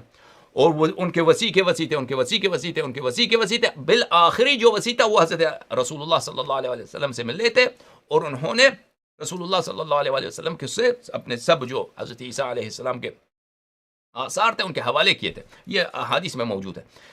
لیکن حضرت عیسیٰ علیہ السلام نے بشارت دی تھی کہ میرے بعد ایسے، ان کی خوب نشانیاں بتائی تھی، نشانیاں ایسے بتائی تھی کہ بالکل، مثلا ان کا چہرہ مبارک کیسا ہوگا، بال کیسا ہوگا، لباس کیسا ہوگا، لہجہ کیسا ہوگا، قد مبارک کیسا ہوگا، وہ کس طرح سے چلیں گے، کیا کھانا کھائیں گے، کیا ان کی بولی کیسی ہوگی، ہاں، ان کے والد کا نام کیا ہوگا، ان کے وصی کا، ان کے چچا زاد بھائی ہوں گے، ان کی بیٹی کا نام کیا ہوگا، ان کے وصی کا شکل و شمائل کیا ہے، ان کے وصی کے 2 بیٹے ہیں، ان 2 بیٹے ان کے پھر وصی کے وصی ہیں، سب 12 اماموں کو حضرت عیسیٰ علیہ السلام اور بقیہ انبیاء علیہ السلام نے خوب بتایا تھا. سمجھ میں آ رہی نا؟ تو جب یہود و نصارہ کے علماء نے ہمارے پیغمبر صلی اللہ علیہ وآلہ وسلم کو دیکھا تو وہ خوب پہچان گئے کہ یہی وہی ہیں، خوب پہچان گئے. یعرفونہ کما یعرفون ابناءہم، وہ ایسے پہچان گئے جیسے آپ اپنے بیٹے کو دیکھتے ہیں تو یہ جانتے ہیں کہ یہ میرا بیٹا ہے، ہاں، کوئی شک ہی نہیں ہوتی کہ میرا بیٹا ہے. وہ اسی طرح پہچان گئے ہمارے پیغمبر صلی اللہ علیہ وآلہ وسلم کو. لیکن ان میں سے کچھ تو ایمان لائے، وہ بہت کم تھے، تصدیق کی، لیکن اکثریت نے، بدبختی ہے زمانے کی، سمجھ میں آ رہی نا؟ بدبختی ہے. وہ حضرت موسیٰ علیہ السلام کے اتنے معجزات تھے، فرعون جانتا تھا کہ حضرت موسیٰ علیہ السلام سچے ہیں، ان کے عصا دیکھا، سب کچھ دیکھا، مگر انکار کر دیا. یہ بنی اسرائیل اور یہود و نصارہ کے جو علماء تھے، یہ خوب پہچان گئے کہ یہ وہی پیغمبر ہیں جو مبشر ہیں من جانب اللہ، یہ وہی ہیں. لیکن ان کو اپنی یہ حب دنیا عجیب چیز ہوتی ہے. انہوں نے کہا کہ اگر ابھی ہم ان کے اعتراف کریں تو ہمارا جو مثلا گرجا گھر ہے، ہمارا اپنا معبد ہے، وہاں پہ ہم ریاست ہے ہماری، سمجھ میں آ رہی نا؟ لوگ تحفے لاتے ہیں، لوگ ہمیں وجوہات دیتے ہیں، لوگ ہماری بات سنتے ہیں، تو یہ سب بند ہو جائے گا. ہماری ریاست کے ہمیں کون تحفے لائے گا، ہمیں کون، ہم لیڈر ہیں اپنے قوم کی، ہماری لیڈری ختم ہو جائے گی. ہم ایک امتی بن جائیں گے رسول اللہ صلی اللہ علیہ وسلم کے. رسول اللہ صلی اللہ علیہ وسلم کسی عرب کو بھیجیں گے کہ ہمارا نمائندہ ہے، جا کے ان کو نماز سکھاؤ. ہاں، ہم تو کچھ بھی نہیں رہے. سمجھ میں آئی نا؟ تو اس شیطانی ہوائے نفس کی وجہ سے انہوں نے کیا وہ آیتیں تورات و انجیل کے انہوں نے کیا چھپا دی، چھپاتے جاؤ.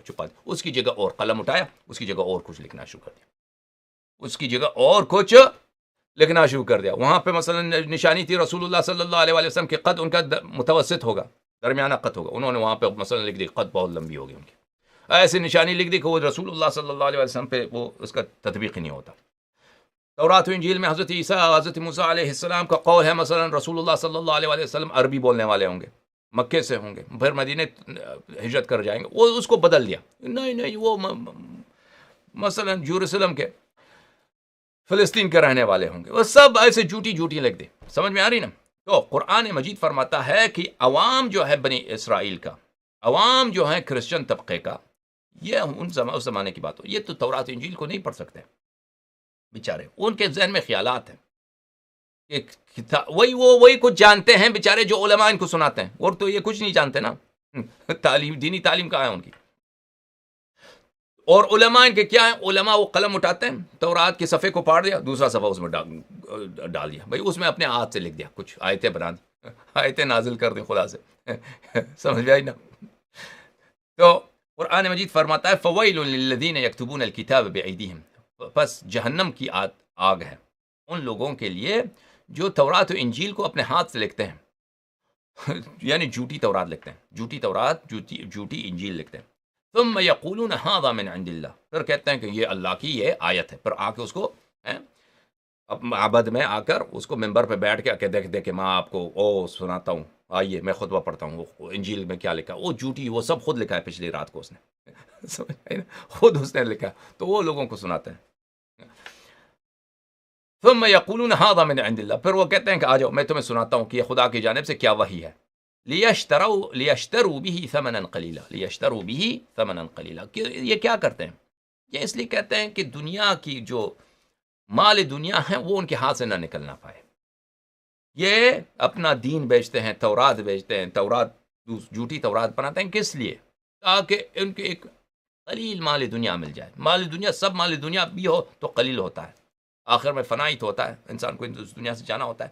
ایک ہلکی قیمت کے لیے، ایک نہایت ہی خفیف قیمت کے لیے، ایک ہلکی مال دنیا کے لیے یہ سب کچھ یہ جنایت کر جاتے ہیں، یہ اتنا بڑا جرم کر جاتے ہیں. اچھا، فویل لهم مما كتبت ایدیہم وویل لهم مما یکسبون، پس ان کے لیے آتش جہنم ہے، آتش جہنم ہے، مما كتبت ایدیہم، وہ جو انہوں نے لکھا ہے، وویل لهم مما یکسبون، اور ان کے لیے آتش جہنم ہے کہ وہ جو کسب کرتے ہیں، ان کے لیے تحفے لاتے ہیں. جھوٹ کا اس نے کیا کیا ہے؟ جھوٹ کی اس نے جھوٹی بات پر اس نے اپنی ریاست قائم کی ہے، اپنی رہبری قائم کی ہے جھوٹی بات پر. وہ قوم کا لیڈر بن چکا ہے یہود و نصارہ کا، پیغمبر آخر زمان صلی اللہ علیہ وآلہ وسلم ہے، تو ان کو جھوٹے کہتے ہیں کہ یہ جھوٹ بول رہا ہے، یہ پیغمبر نہیں ہے، اس کی کوئی بشارت نہیں ہے، وہ سب جھوٹ. تو اس کے شخص کے لیے کیا ہے؟ آتش جہنم ہے. اچھا، یہ حدیث آپ نے، یہ آیتیں، دو آیتیں آپ نے سنی، اس دو آیتوں کے ضمن میں کی تفسیر میں، تفسیر کتاب امام حسن عسکری علیہ السلام میں یہ لمبی چوڑی روایت ہے، ملاحظہ فرمائیے. التفسیر المنسوب الى الامام الحسن العسکری علیہ السلام. اچھا، یہ کتاب چھپی ہے کہاں پر؟ قوم مقدسہ میں. اچھا، چھپی ہے، یہ ملاحظہ فرمائیے. اچھا، اس کتاب میں صفحہ نمبر 273 میں حدیث نمبر 143، ومنہم امیون لا یعلمون الکتاب الا امانی، وہی جو دو آیتیں جو ہم نے آپ کو 78 اور 79 نمبر حدیث ہم نے آپ کو جو سنایا ہے، وہی جو دو آیتیں ہیں ترجمہ کر چکے ہیں، اس کی ضمن میں یہ حدیث شریف ہے. اس حدیث شریف میں ابھی خارج سے بتاتا ہوں، متن نہیں پڑھتا، کل انشاءاللہ آپ کو متن پڑھ کے سنائیں. یہ ہے کہ وہ راوی پوچھتا ہے امام علیہ السلام سے کہ قرآن کریم مذمت کر رہا ہے کہ یہود و نصارہ اپنے علماء کی اتباع کر رہے ہیں، کیونکہ وہ خود تو نہیں پڑھ سکتے، عوام بیچارے خود تو نہیں پڑھ سکتے کہ کتاب میں تورات و انجیل میں کیا لکھا ہے. علماء کی بات وہ سنتے ہیں، علماء وہ فراڈی ہیں، علماء انہوں نے تورات و انجیل بدل دیا ہے. وہ جو اصلی روایات ہیں حضرت عیسیٰ علیہ السلام، حضرت موسیٰ علیہ السلام کی، انہوں نے چھپا دیا ہے، وہ لوگوں کو الٹی باتیں سنا رہے ہیں، غلط باتیں سنا رہے ہیں. تو یہ کیا کر رہے ہیں؟ عوام تو وہ پڑھ نہیں سکتے، تو عوام اعتماد کس پہ کر رہے ہیں؟ علماء پہ کر رہے ہیں، علماء پہ کر رہے ہیں، اور علماء جو ہیں وہ جھوٹی باتیں لوگوں کو سنا رہے ہیں. لیکن اگر اور خداوند متعال کس کی مذمت کر رہا ہے؟ علماء کی بھی مذمت کر رہا ہے، عوام کی بھی مذمت کر رہا ہے. یہ دیکھا جائے یہ تو ہمارے شیعوں میں بھی ہے، شیعہ عوام بھی تو کتاب نہیں پڑھ سکتے. وہ امام سے پوچھ رہا ہے، سمجھ میں آ رہی ہے نا؟ شیعہ عوام بھی وہ کتاب نہیں پڑھ سکتے، وہ بھی تو علماء ان کو سنا رہے ہیں، علماء ان کو سناتے جا رہے ہیں کہ بھئی امام علیہ السلام نے یہ فرمایا، امام علیہ السلام نے یہ فرمایا. تو وہاں پر، یہاں پر شیعہ عوام کی کوئی مذمت نہیں ہے، اگر شیعہ عوام علماء کی بات مانتے ہیں، علماء ان کو سناتے ہیں کہ امام علیہ السلام نے یہ فرمایا، امام علیہ السلام نے یہ فرمایا ہے، تو یہاں پہ کوئی مذمت نہیں ہے اس کی جانب سے، اہل بیت علیہ السلام کی جانب سے یا پروردگار عالم کی جانب سے، تو وہاں پر یہود و نصارہ کے عوام جو ہیں ان کی کیوں مذمت ہے؟ ان کی کیوں مذمت ہے؟ انہوں نے بھی تو کوئی دوسرا کام نہیں کیا، وہ بھی شیعہ عوام کی طرح تھے، پڑھ نہیں سکتے تھے، علماء پہ اعتماد کرتے تھے۔ یہاں پہ بھی شیعہ عوام نہیں پڑھ سکتے، علماء پہ اعتماد کرتے ہیں۔ یہاں پہ شیعہ عوام کی مذمت نہیں، وہاں پہ مذمت ہے۔ سمجھ میں آ رہی نا؟ یہ انہوں نے سوال کیا، اب اس کا جواب کیا ہے، اور اس میں پورا جواب ہم آپ کو سنائیں گے۔ ملاحظہ فرمائیے، یہ حدیث جو ہے نا یہاں سے شروع ہوتی ہے، صفحہ نمبر 273، یہ صفحے کے درمیان سے یہاں سے شروع ہوئی، یہ اگلا صفحہ ہے، یہ نصف صفحہ یہاں ہے، یہ دوسرا صفحہ ہے، اور پھر تیسرا صفحہ پورا یہ چل رہا ہے، تیسرا صفحہ، یہ 2.5 صفحے بن گئے نا، یہ 2.5 صفحے ہو گئے۔ اچھا، یہ اور یہ 2.5 صفحے کے اختتام پہ یہ حدیث ختم ہوتا ہے، 2.5 صفحے کے اختتام پر یہ حدیث ختم ہو جاتا ہے۔ سمجھ میں آ رہی بات؟ اور یہ حدیث کتاب شریف احتجاج میں بھی ہے۔ اس کے حدیث کے متن کو ہم کل پڑھیں گے انشاءاللہ تبارک و تعالی، اور اس میں وہ جملہ، اس میں جو جملہ وَأَمَّا مَنْ كَانَ مِنَ الْفُقَهَاءِ فَلِلْعَوَامِ أَنْ يُقَلِّدُوا، پھر اس میں ہم انشاءاللہ تبارک و تعالی دیکھیں گے کہ کیا اس سے مراد تقلید مصطلح ہے۔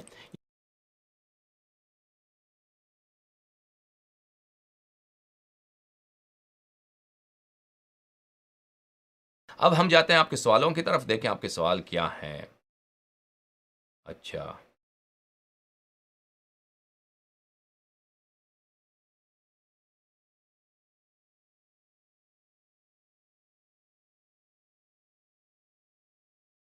یہاں پہ یوٹیوب میں تو کوئی سوال نہیں ہے۔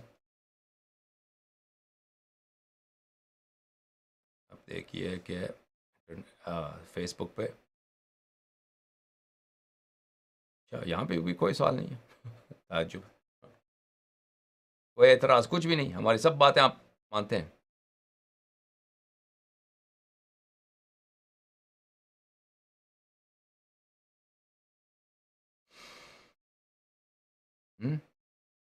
کوئی اعتراض نہیں کسی کو، بھائی عجیب بات ہے۔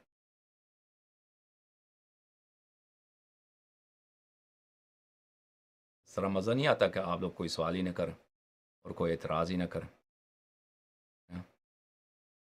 اللہم صلی علی محمد وعلی محمد وعجل فرجهم الشریف۔ چلیں، اگر کوئی اعتراض نہیں تو میں کچھ حدیث کا کچھ حصہ آپ کو پڑھ کے سناتا ہوں، اسی حدیث شریف کو پڑھ کے سناتے ہیں۔ اچھا آئیے، اس کا سب تو نہیں پڑھ سکیں گے کیونکہ حدیث طویل ہے، لیکن اس میں سے کچھ حصہ بھی پڑھنا شروع کرتے ہیں۔ تفسیر امام حسن عسکری علیہ السلام، صفحہ نمبر 273۔ اس حدیث شریف کے ضمن میں ملاحظہ فرمائیے، اس حدیث شریف کے متن میں ملاحظہ فرمائیے، یہ ان دو آیتوں کی تفسیر میں فرمایا، خداوند متعال فرماتا ہے، یا رسول اللہ صلی اللہ علیہ وآلہ وسلم، امام علیہ السلام کا تفسیر ہے، یعنی آیت کیا ہے؟ آیت یہ ہے وَمِنْهُمْ أُمِّيُّونَ، ٹھیک ہے نا؟ یہ خطاب کس سے ہے؟ وَمِنْهُمْ أُمِّيُّونَ، یہ خطاب ہے رسالت آپ صلی اللہ علیہ وآلہ وسلم سے، یا رسول اللہ صلی اللہ علیہ وآلہ۔ وَمِنْ هَؤُلَاءِ الْيَهُودِ، ان یہودیوں میں سے کچھ امی ہیں۔ امی کا کیا مطلب ہے؟ لا يقرؤون الكتاب ولا يكتبون، ولا يكتبون، وہ نہ لکھ سکتے ہیں اور نہ پڑھ سکتے ہیں۔ کل امی منسوب الى الام، منسوب الى ام۔ امی کس کو بولتے ہیں میرے عزیز؟ امی ہر جگہ امی کا مطلب ایک نہیں ہوتا، ایک جگہ یہ ہوتا ہے امی کا مطلب ہے ام القرا سے، ام القرا، ام القرا کا کیا مطلب ہے؟ مکہ مکرمہ۔ رسول اللہ صلی اللہ علیہ وآلہ وسلم امی ہے، کیا مطلب ہے امی سے؟ یعنی وہ ام القرا میں سے، یعنی ام القرا میں سے، مکی ہیں، مکے کے رہنے والے ہیں، مکے میں ان کی پیدائش ہوئی ہے، مکہ مکرمہ میں، تو اس لیے وہ امی ہیں۔ اس کا مطلب یہ نہیں کہ وہ ان پڑھ تھے رسول اللہ صلی اللہ علیہ وسلم۔ رسول اللہ صلی اللہ علیہ وسلم سب علوم کے وہ خدا کے خزانے تھے، ان میں سے لکھنا پڑھنا بھی۔ اب یہ کچھ جماعت عمریہ جو ہیں ان کو ان پڑھ کہتا ہے، ان کی اپنی جہالت ہے کہ اپنے رسول صلی اللہ علیہ وسلم کو یہ جاہل کہتے ہیں، ان کو شرم نہیں آتی ان بیوقوفوں کو۔ اچھا، یہاں اور ایک امی ہے جو منصوب الی ام ہے، جیسے یہاں پر منہم امیون منصوب الی ام، جو ماں کی پیٹ سے نکلتا ہے بچہ، ماں کی پیٹ سے بچہ نکلتا ہے کہ کچھ اس کو نہیں پتا ہوتا، پڑھنا لکھنا نہیں ہوتا، اس لیے اس کو امی کہا گیا ہے۔ ای منصوب الی ام ای ہوا کما خرج من بطن امہ، جیسا بچہ اپنے ماں کے پیٹ سے نکلتا ہے، لا یقرأ ولا یکتب، نہ وہ پڑھ سکتا ہے نہ لکھ سکتا ہے۔ اچھا، ومنہم امیون، منہم امیون لا یعلمون الکتاب، ان کو تورات و انجیل نہیں آتی، لا یعلمون الکتاب، وہ کتاب کو جانتے نہیں کہ کتاب میں کیا لکھا ہے۔ تورات و انجیل میں کون سی کتاب؟ المنزل من السماء،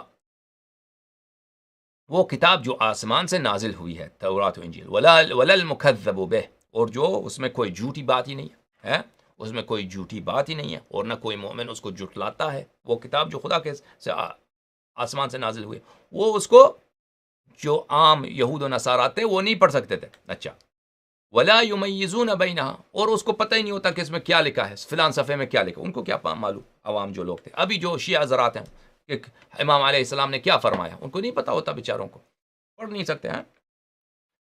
الا امانی الا ان یقرأ علیہم او یقال لهم ان هذا کتاب اللہ وکلامہ، ان کے ذہن میں کچھ خیالات ہوتے ہیں، اور خیالات سے کیا مراد یہ ہے؟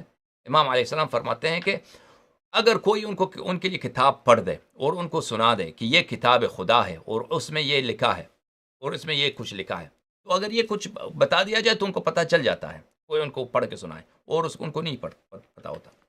لا يعرفون ان قرئ من الكتاب خلاف ما فيه، اور اگر آپ کتاب ان کو انجیل پڑھ رہے ہیں نا، ان کو جھوٹ سنائیں، انجیل میں کچھ لکھا ہے تو آپ ان کو کچھ اور سنا دیں، کیونکہ وہ ان پڑھ تھے بیچارے، وہ قبیلے میں رہنے والے تھے، قبائلی لوگ تھے، اور دیہاتوں صحراؤں میں رہنے والے عرب تھے، اس زمانے میں کرسچن بنے تھے، تو ان کے لیے، یا وہ یہود تھے، تو ان کے عوام تھے، مثلا جو کوئی کسان ہے، کوئی کچھ ہے،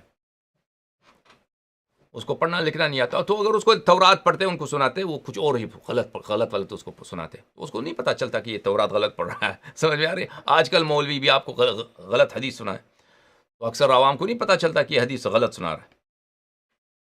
وَإِنْهُمْ إِلَّا يَظُنُّونَ، وہ صرف وہم و گمان رکھتے ہیں، أي ما يقول لهم رؤساؤهم من تكذيب رسول الله صلی اللہ علیہ وآلہ وسلم فی نبوته، اور وہ صرف وہم و گمان رکھتے ہیں۔ کون سی وہم و گمان؟ وہ وہم و گمان کہ ان کے جو لیڈر ہیں، یہود و نصارہ کے لیڈر ہیں، وہ ان کو بتاتے ہیں کہ رسول اللہ صلی اللہ علیہ وسلم کوئی پیغمبر نہیں ہے۔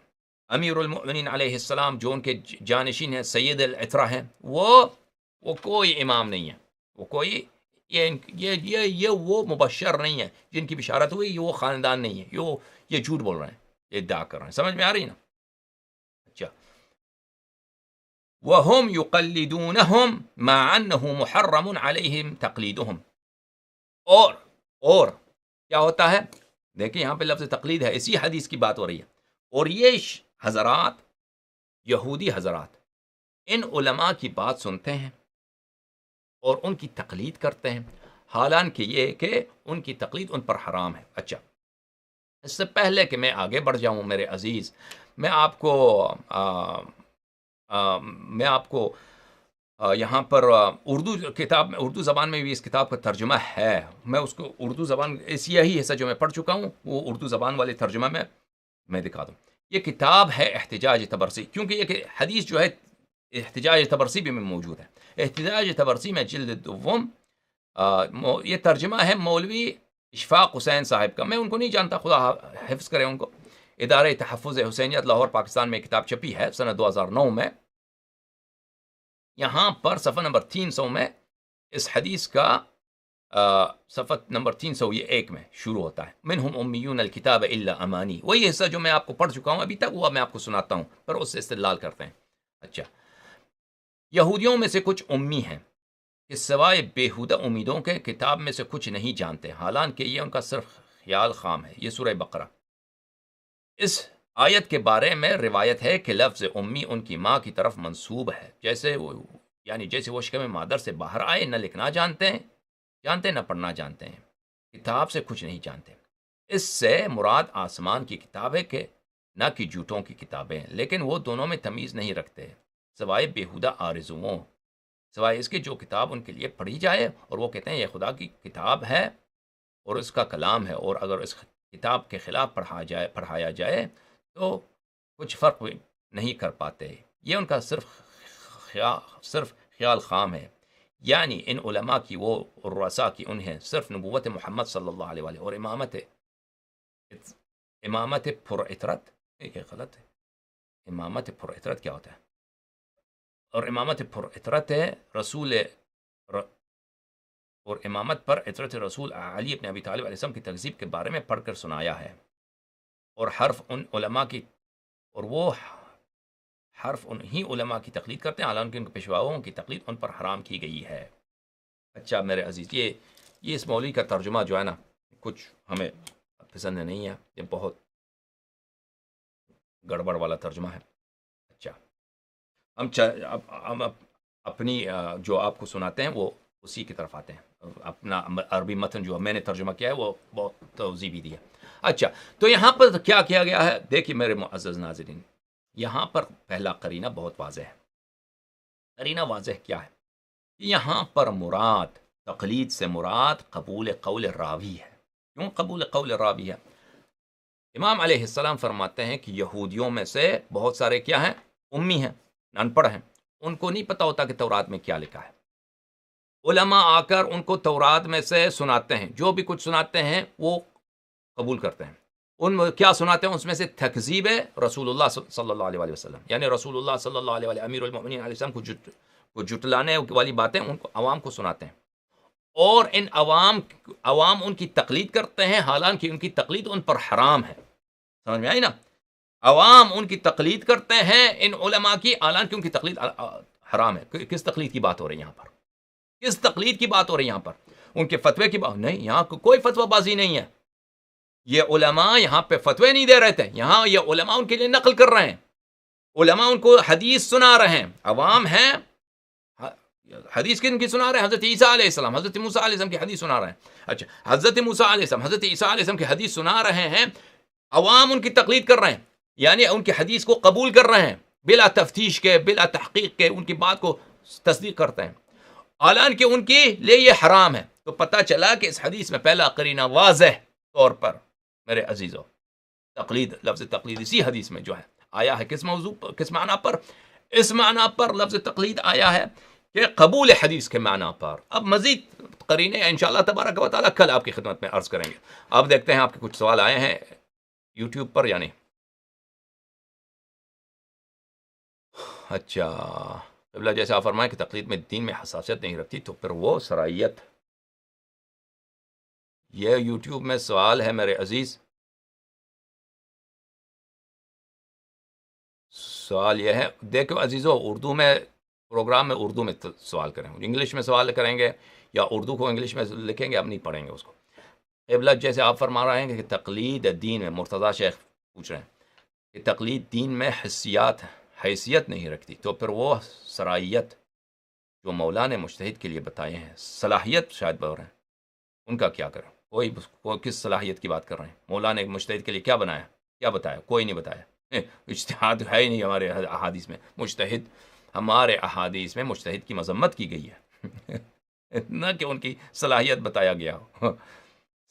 سید حسینی فرماتے ہیں السلام شیخنا، کیا میں آپ سے تقلید سے متعلق کوئی سوال پوچھ سکتا ہوں؟ سب سے پہلے کس نے کہا کہ تقلید پر یقین کے بغیر عمل باطل ہے؟ کیا یہ مرتضیٰ انصاری تھی؟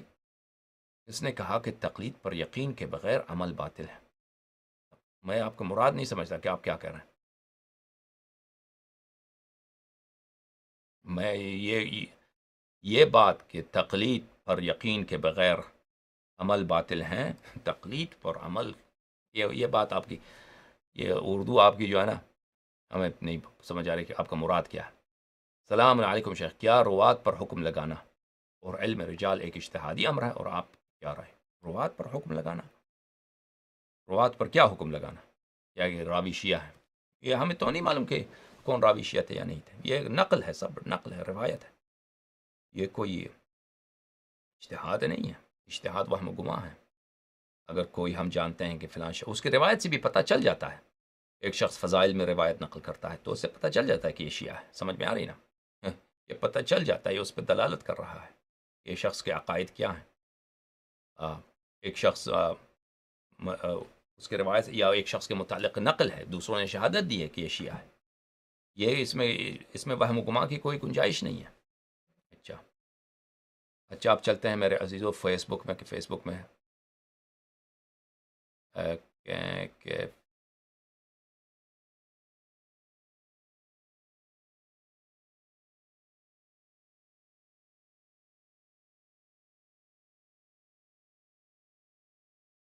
رانا محمد علی انصار صاحب فرماتے ہیں مرتضیٰ مطہری نے لکھا ہے اجتہاد علامہ محلی کے زمانے میں شیعوں میں آیا، آپ کے نزدیک اجتہاد شیعوں میں کب آیا؟ پہلا شخص کون تھا جس نے اجتہاد داخل کیا؟ شیخ الطائفہ طوسی صاحب استفسار اجتہاد کے قائل تھے، اللہ اعلم. یہ میں نے تحقیق نہیں کیا ہے کہ طوسی جو ہیں وہ اجتہاد کے قائل تھے یا نہیں تھے، بعید نہیں ہے کہ انہوں نے کچھ اجتہاد کیا ہو، میں نے تحقیق نہیں کیا. زیادہ اہمیت باقی یعنی شروع کے زمانے میں اجتہاد نہیں تھا، اجتہاد نہیں تھا. کہا جاتا ہے کہ ابن عقیل عمانی، جو ابن عقیل عمانی ہیں وہ پہلے شخص تھے جنہوں نے اجتہاد کیا ہے. وہ طوسی سے کچھ پہلے کے زمانے میں تھے.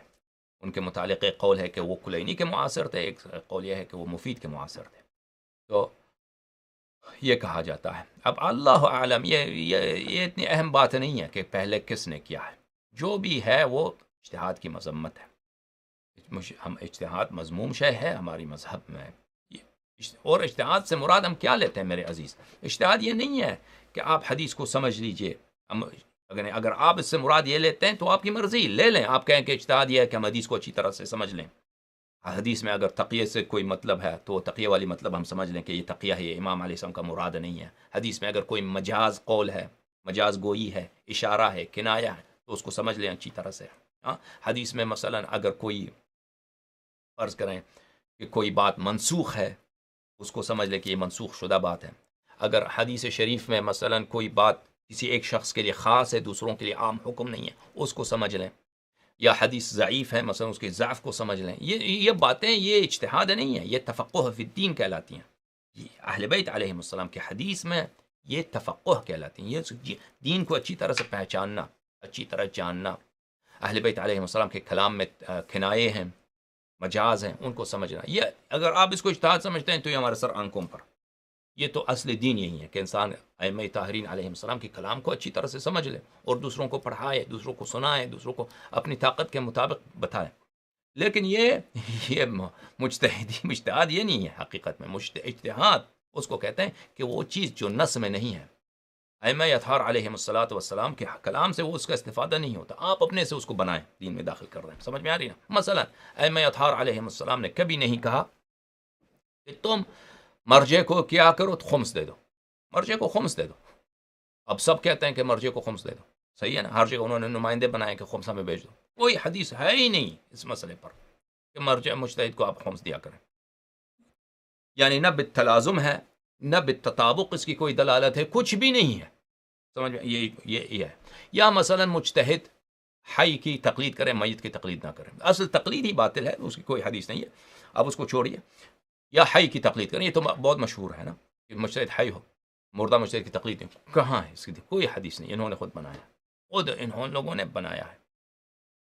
یا مثلا فرض کریں کہ ولایت فقیہ، ولایت فقیہ کوئی حدیث نہیں ہے کہ مجتہد کو حکومت کرنے کا حکم ہے، اس کو حکومت کرنے کا حق ہے، وہاں حکومت بنائے. کوئی بھی نہیں ہے، کوئی ایک حدیث بھی، کچھ بھی نہیں ہے. سمجھ میں آ رہی ہے نا؟ ان لوگوں نے بنایا. یا نصوص کی یہ مخالفت کرتے ہیں، نص شریف کی مخالفت بے انتہا کرتے ہیں مجتہدین. امام علیہ السلام نے کچھ فرمایا، یہ کچھ اور فتوے دیتے ہیں. سمجھ میں آ رہی بات آپ کو؟ احادیث کا ان کو علم نہیں ہے. مثلا ان میں سے ایک مثال، امام علیہ السلام نے فرمایا کہ ہمارے فرزند کے ظہور سے پہلے صیحہ ہوگا، سفیانی آئے گا، یمانی آئے گا. سفیانی کے ظہور تک اور آسمان کے سے صیحہ سننے تک کسی کو کوئی انقلاب کرنے کی ضرورت نہیں، بلکہ انقلاب کرنا حرام ہے. انقلاب کرنا حرام. یہ احادیث ایک حدیث نہیں، یہ متواتر احادیث ہیں اس مسئلے پر. آپ شیعہ ہیں یا کافر ہیں مجھے بتائیں. اگر آپ شیعہ ہیں، 12 اماموں کے ماننے والی، شریعت یہ ہے تو تسلیم ہونے چاہیے 12 اماموں کے نزدیک. صحیح ہے کہ نہیں؟ اب ان لوگوں نے کیا فتنہ بنایا دنیا میں کہ انقلاب کرو، انقلاب کرو. ٹھیک ہے، جب امام معصوم علیہ السلام نے منع فرمایا کہ سفیانی کے آنے تک اور آسمان سے صیحہ سنائی دینے تک یہ حرام ہے، جو بھی آئے گا وہ خود شیطان ہے، طاغوت ہے جو یہ کام کرے گا. مجتہدین اب سب مل کے انہوں نے، یہ تقریباً سب مجتہدین تھے جو خمینی صاحب کے انہوں نے تائید کی. حداقل مجتہدین کی ایک بہت بڑی تعداد تھی، اور ان کے انقلاب کے بعد تقریباً سب مجتہدین ان کے ساتھ مل گئے تھے. سمجھ میں آ رہی؟ کچھ نہیں ملے تھے. یہ سب اجتہاد ہے، یہ سب فسق ہے. مثلا کوئی ہمارے پاس حکومت کے لیے کوئی حدیث نہیں ہے کہ حکومت کیسے چلا، حکومت کا ڈھانچہ کیسا ہونا چاہیے، نہ ہمارے پاس ہے نہ عمریوں کے پاس ہے. اب دیکھیں یہ لوگ اسلامی حکومت بنایا، انہوں وہاں پہ قوانین لکھے، ان قوانین میں سے ایک کی بھی حدیث نہیں ہے. سمجھ میں آ رہی نا؟ حدیث کوئی نہیں ہے، انہوں نے خود بنایا ہے اپنے جیب سے، اپنے خیالوں سے. اس کا نام رکھا حکومت اسلامی. وہاں پہ انہوں نے جب حکومت بنایا تھا نا، قانون اس کا آئین بنایا تھا ایران کا، کانسٹیٹیوشن بنایا تھا. تو وہاں پہ کانسٹیٹیوشن لکھنے میں کوئی بہت سارے مجتہد وہاں پہ تھے، انہوں نے ووٹ دیا کہ یہ اسلامی کانسٹیٹیوشن ہے. سب ان فقرے جو ہیں اس کے آئین میں لکھے ہیں، وہ کوئی بھی حدیث نہیں ہے، کوئی بھی روایت نہیں ہے. وہ خود اپنے خیالات، بلکہ وہ اکثر جو ہے فرینچ کانسٹیٹیوشن سے کاپی کر کے لے کے آئے تھے لوگ. سمجھ میں آ رہی نا؟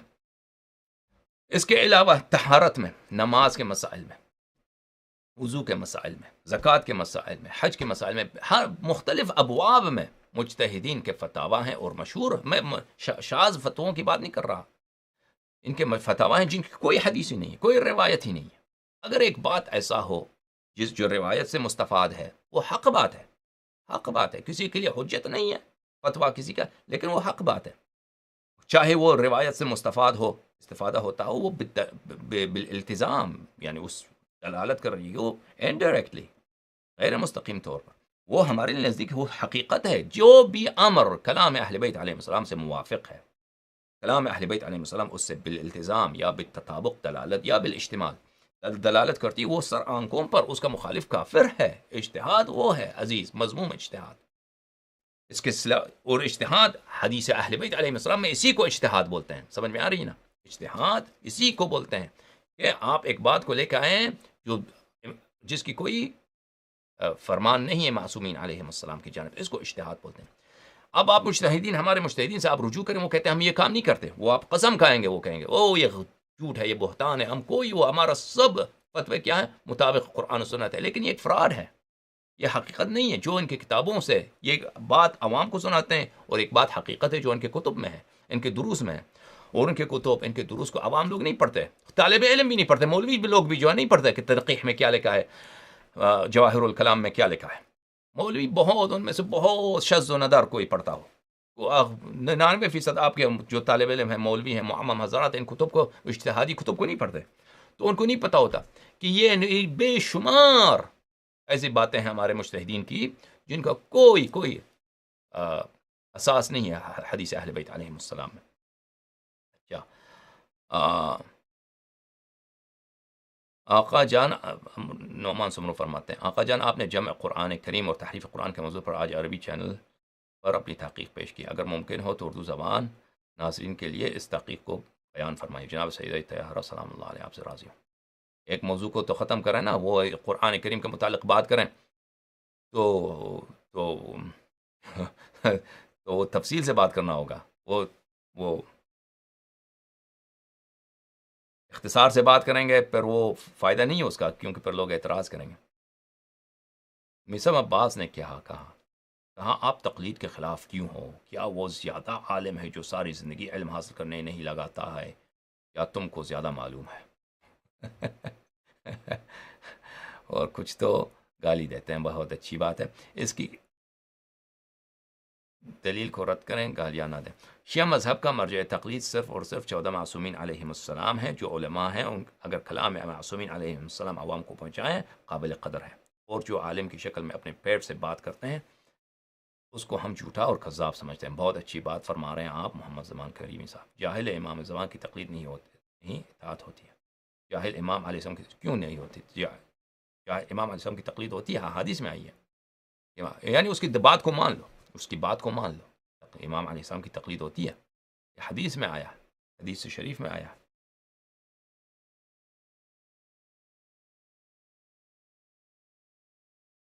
رد آمنے سامنے آ کر ہوتا ہے. امریکہ بیٹھے ہوئے سے کیا بات کرنی ہو تو بات نہ کریں. تو کیوں بات کرتے ہو؟ جاؤ یہاں سے، نکل جاؤ.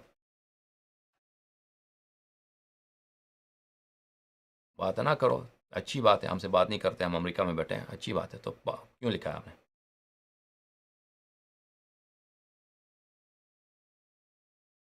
اچھا،